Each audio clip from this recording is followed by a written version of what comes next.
घट्ट गुरु करावा घट्ट गुरुचे पाय धरावे घट्ट गुरु करावा घट्ट गुरु पाय धरावे घट्ट गुरु करावा बळ घट्ट गुरुचे पाय धरावे घट्ट गुरु करावा बळ घट्ट गुरुचे पाय धरावे घट्ट गुरु करावा बळ घट्ट गुरुचे पाय धरावे घट्ट गुरु करावा बळ घट्ट गुरुचे पाय धरावे घट्ट गुरुचे पाय धरावे घट्ट गुरुचे पाय धरावे घट्ट गुरुचे पाय धरावे घट्ट गुरुचे पाय धरावे घट्ट गुरु करावा बळ पाय धरावे घट्ट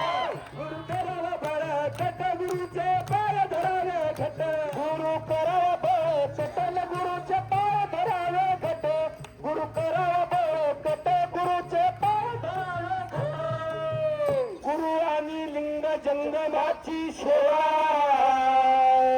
देई माझा देवा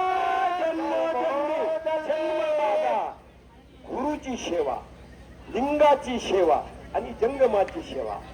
म्हणून म्हटलंय गुरु आणि गुरु आपली माय आहे गुरु करावा बळ कट गुरुचे पाय धरावे घट गुरु करावा बळ कट गुरुचे पाय धरावे घट गुरु करावा बळ कट न गुरुचे पाय धरावे घट गुरु करावा बळ कट गुरुचे पाय धरावे घट गुरु करावा बळ कट गुरुचे पाय धरावे घट गुरु करावा बळ कट गुरुचे पाय धरावे घट गुरु करावा बळ कट न गुरुचे पाय धरावे घट गुरु करावा बळ कट गुरुचे पाय धरावे घट रुद्राक्षाच्या माळा भस्म लावू भाळी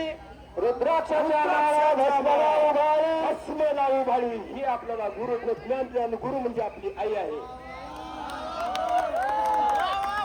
गुरु करावा बळ कट गुरुचे पाय धरावे घट गुरु करावा बळ कट गुरुचे पाय धरावे घट गुरु करावा बळ कट गुरुचे पाय धरावे घट गुरु करावा बळ कट गुरुचे पाय धरावे घट गुरु करावा बळ कट गुरुचे पाय धरावे घट गुरु करावा बळ कट गुरुचे पाय धरावे घट गुरु करावा बळ कट गुरुचे पाय धरावे घट गुरु करावा बळ कट गुरुचे पाय धरावे घट आणि त्या गुरुच्या चरणीचं तीर्थ आपण घेतलं पाहिजे गुरुचं दर्शन कसं घ्या आता उस्माननगरच्या महाराजांनी सांगितले खाली हात लावायचे या ज्या ठिकाणी स्त्रिया कुंकू लावतात त्या ठिकाणी ओंकार मूळ औटपीठ अध्याय क्रमांक 6 ओवी क्रमांक 97 तुम्ही बघून बघा म्हणून महादेवाच्याकडे चंद्र आहे गुरु करावा बळ कट गुरुचे पाय धरावे घट गुरु करावा बळ कट गुरुचे पाय धरावे घट करावा बळ कट गुरुचे पाय धरावे घट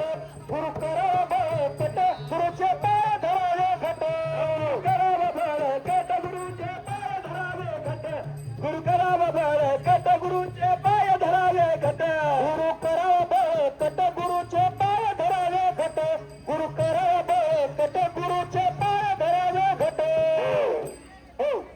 मन्मात शिवलिंग म्हणे आचरण हे आचरण आहेत आपले गुरु लिंग जंगम भस्म रुद्राक्ष तीर्थ प्रसाद ही काय आहेत आपले